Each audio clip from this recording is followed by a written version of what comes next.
Next up at UFC Perth, we have Colby Thicknesse taking on Josias Musasa.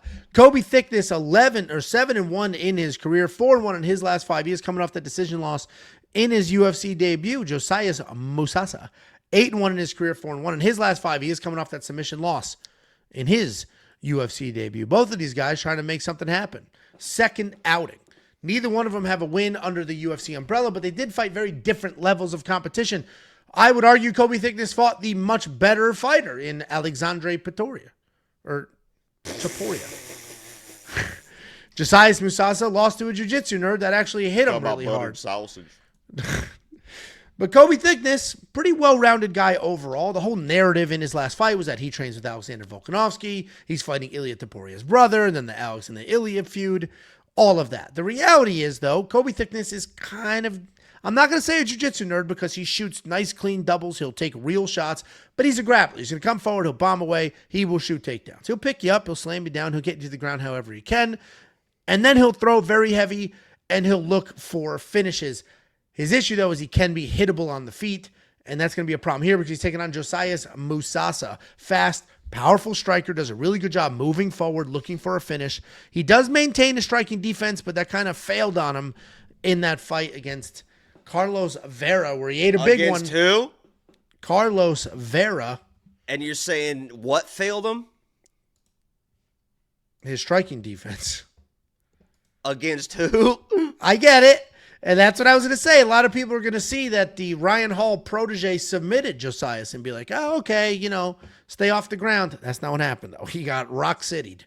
Then he got submitted. And I think my theory there is, well, first of all, Josias, insanely dangerous on the feet. He actually has decent takedown defense and an okay sprawl, but his cardio will fade a little bit as the fight goes on.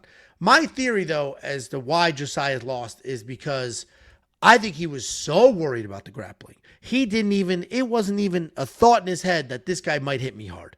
So he didn't care, wasn't worried about it whatsoever. And then when he got caught, it threw him off. I attribute his loss more to a fluke where Colby lost. Colby just wasn't the better fighter. I think the jury's still out if Colby's a good fighter. I don't think Colby's skills are going to translate in the UFC as well as Josias's will. I'm picking Josias. I think Colby, a little too hittable for a guy that hits this hard. What do you think, Jacob? Colby Thicknesse, the Brazilian. Colby Thicknesse, I think that's an omen, honestly, because you never bet against fucking Brazil. Listen, this guy, Musasa, I understand people like him. The Australian. I understand that people think he's like this big KO artist. And we've seen these people come in from the regionals, all these knockouts, big, powerful, fast, athletic, all this type of stuff. He came in the Contender Series, got a gifted decision, got a gifted contract. He comes in against Carlos Vera, the Ryan Hall protege, Ryan Hall 2.0, the guy that he was supposed to just take his head off, just defend the takedowns, do it. Carlos Vera went in that fight, did not want to strike at all. Every chance that Carlos Vera got in that fight, he would trip on his own and fall to his back and be like, whoopsie, whoopsie. He did that 4 or 5 times. Whoops, I fell down, Musasa. You want to play this game? And credit to Musasa, he was not playing that game.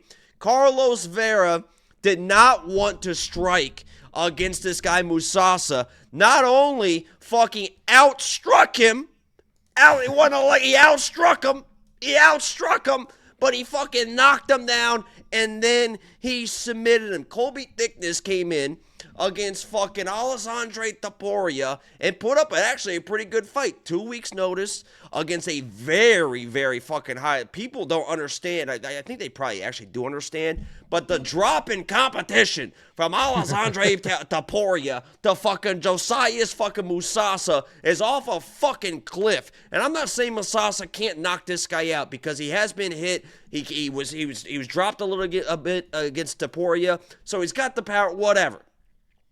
But when you're looking at fighter to fighter, This guy, Colby Thicknesse, is a 10 times better complete fighter than Musasa. He can strike at range. He fights like fucking Volkanovski. That's his training partner. A lot of feints, a lot of kicks from the outside, a lot of taking his time. Those kicks are the same kicks that fucking Carlos Vera was throwing that gave Musasa issues. He's going to keep his space, and when Musasa starts getting frustrated and telegraphs those shots, the entries against Topuria were fucking really, really good. It's just fucking Topuria. He's just like fucking, they wrestled their entire lives. So he saw him coming, he sprawled out of it. But the entries and the timing, if he just carbon copies those entries and the timing versus fucking Musasa, he's going to take him down and he's going to get his back and he's going to fucking submit him. This guy, Colby Thicknesse, is the way better fighter in this matchup. He knows how to keep distance. He knows how to keep range. Musasa's going to be chasing.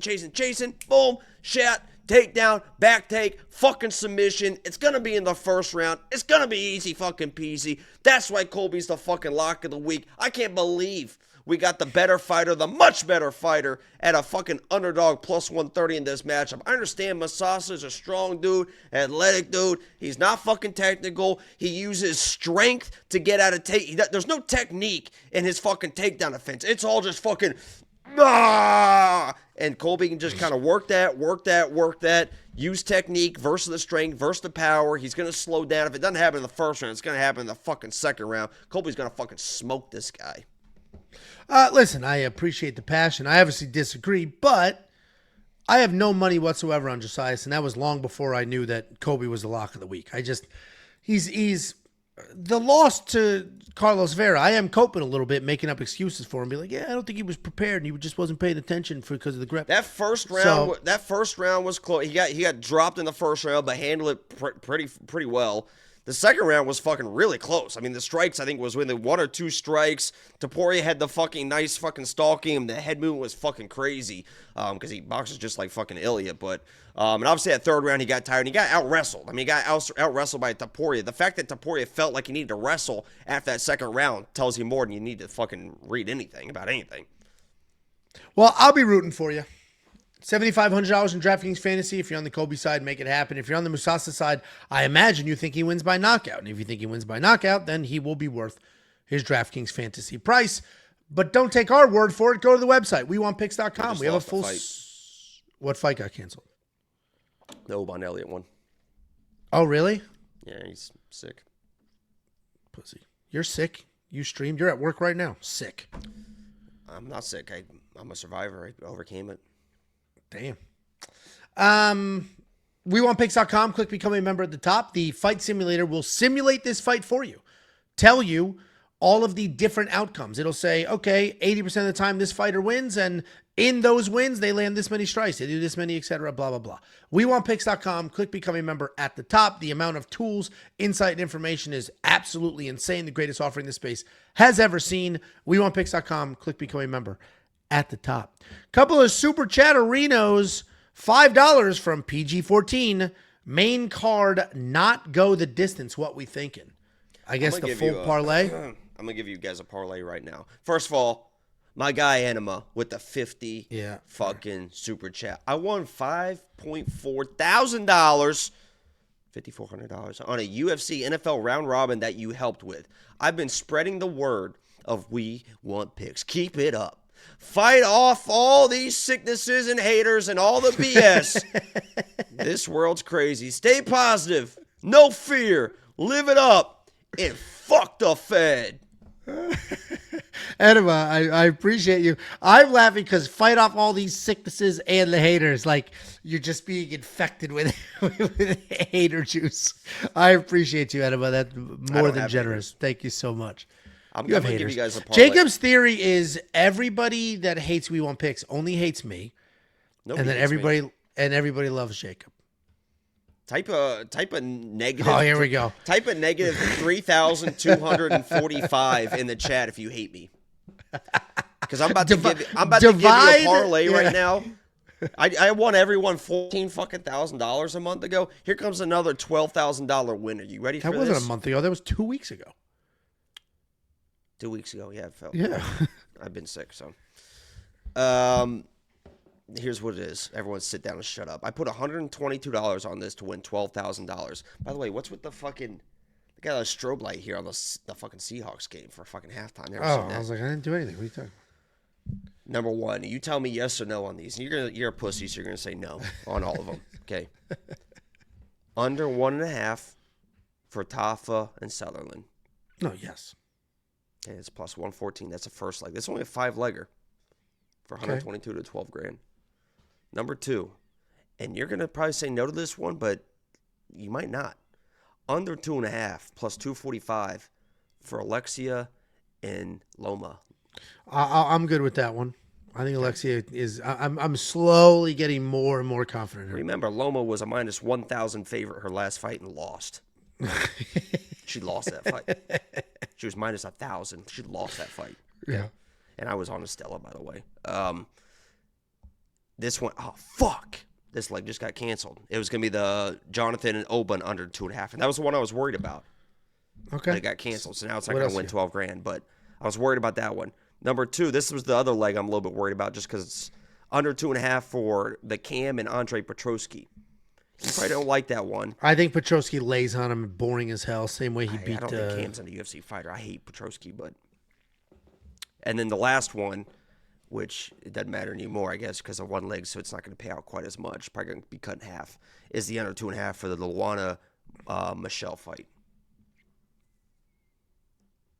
That one could be. It's going to be up to Michelle. It's going to be up to Michelle. She's a finisher.